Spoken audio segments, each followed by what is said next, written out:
Hi, welcome to another FinApp session. In this video, we are going to be covering the advisory configuration for the risk-based portfolios. We've already made a video for the goal-based portfolios. Now we are moving to the risk-based portfolios.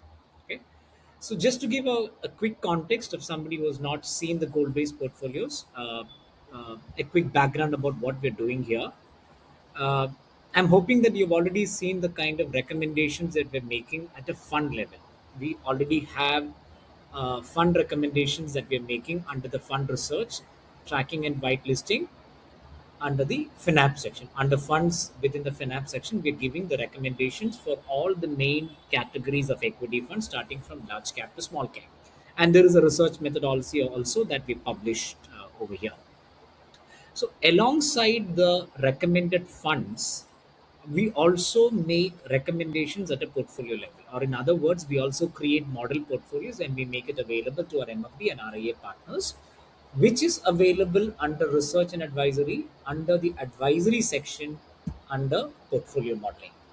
So under portfolio modeling, you can see two things. One is goal-based and risk-based. Goal-based, we've already covered that in another video, and we are now going to be covering the risk-based portfolios.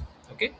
So as always, let me just narrate the use case or the objective of this. And it is very important for you to know the kind of background about the portfolio creations basically.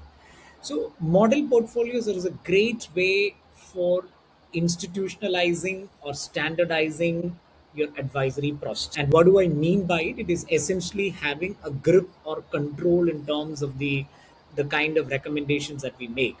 So, if you actually just take a step back or zoom out and think about the kind of practice that we run, let's assume that let's say we've got about 100 clients that we're managing, and if we ask, what is the kind of returns that we've generated for these 100 clients, let's say in 2025, it is going to be very difficult for us to answer.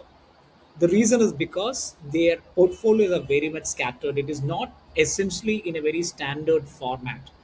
Even though let's assume that for simplicity's sake, everybody let's say is balanced risk profile, but still the portfolios would have been very very scattered. Of course, not ignoring the fact that people would have transacted at different points in time, but still, out of this 100 clients, we would have sold maybe 700 funds or 500 funds. God knows what number of funds that we would have sold. So there is no standardization typically that we face or rather we sort of come across in the advisors portfolios per se, the kind of recommendations that we make, which is where the idea of model portfolio becomes extremely important, not just from a client perspective but also from an advisory process or an advisory practice perspective. If you have a model portfolio kind of an approach, what essentially that you're doing is you will have very standard portfolios that will actually be creating, reviewing, and managing, so to say. You'll have a much better grip or understanding in terms of where is the alpha coming from, what is the correction that needs to be done, etc., etc. All of these things will be totally under your control rather than being in a very haphazard kind of a manner. That is the idea of model portfolios, and that is extremely important for any advisor, MFD, RIA, doesn't matter, who's really wanting to put their firm into a much more scalable proposition. So if you're managing 20, 30 clients, 50 clients, 100 clients, it's okay. But the moment you're sort of going beyond that particular thing, it becomes very much uncontrollable from an advisory process point of view. Thereby, having a model portfolio approach is extremely important. And for having the model portfolio approach, universally there are two kind of models that typically advisors follow. One is goal-based approach, and another one is risk-based approach. Goal-based approach is something very very similar. We've already covered that in another video. Somebody who has a goal planning, let's say, come with a particular financial aspiration. There is a portfolio which is supposed to be recommended in order to fulfill that financial aspiration. It's very simple and straightforward. We have covered that already. But practically speaking, not every client will come with a financial goal requirement. It is in the most ideal format, people will come with a financial goal requirement, but practically there might be also HNIs, ultra HNIs, who would just come out and say that, hey, look, I'm going to be giving you 50 lakhs to manage or 1 crore to manage. Just manage this portfolio out for me, and I'll give you this money to you for the next 5 years or 3 years or whatever be that particular time frame. In that case, how do we manage the portfolios? What is the kind of approach that do we take? That is where the risk base comes into picture. What we've done here is that we've created an algorithm, which is what we call is a four-dimension portfolio builder kind of an algorithm that will decide the kind of asset allocation and the final funds which are supposed to be recommended for this kind of models, which is what we broadly call as risk-based portfolios. What are the four dimensions? It is based two aspects of risk, which is risk tolerance and risk capacity. Risk tolerance means willingness to take risk. Risk capacity is the ability to take risk.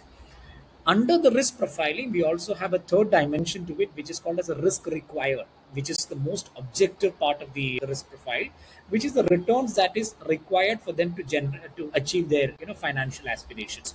So the three dimension from a risk profile perspective, and the fourth dimension being the time horizon.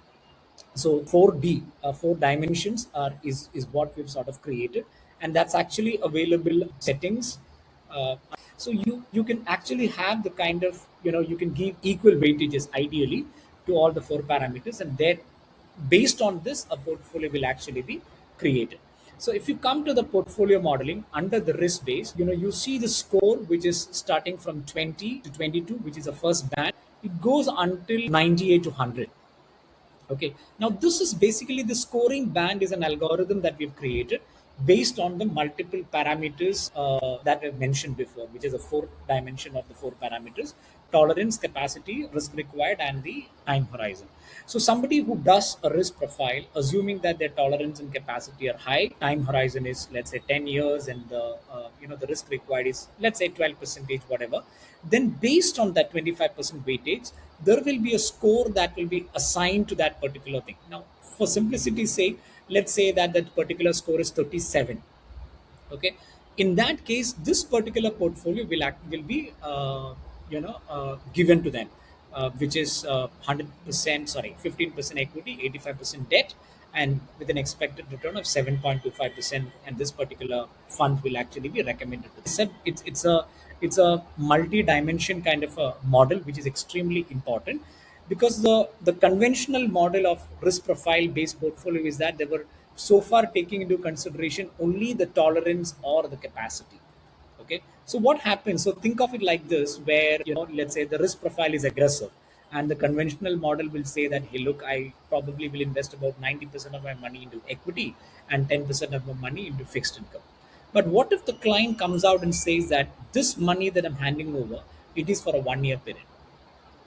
The entire 90-10 equation will go for a toss, isn't it?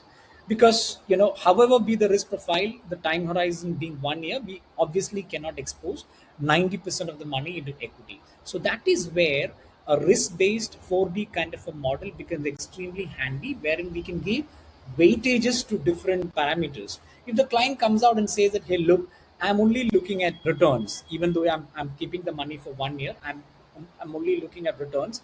I do not mind taking that sort of a risk. Then in that case, you can give a higher weightage to returns as a comp parameter, wherein the client is expecting 12% return. Of course, talking about the downside as well. So that is a multi-factor model which also takes into consideration the investor preferences, and come out with a very flexible, agile, contextual portfolio. And that is completely automated and put that into an algorithm kind of a model. So whenever that you actually create an investment proposal from the RM login or from the advisor login, the portfolio is going to be fetched from here, from this configurations, and it is going to be fetched on the basis of the ultimate score that the client gets in. And the score is being decided between these four dimensions and four parameters, which is tolerance, capacity, risk required, as well as the time horizon. So long story short, an extremely algorithmic, automated kind of an approach, especially from an HNI or an HNI perspective, and your portfolio construction becomes not only seamless but extremely scientific as well.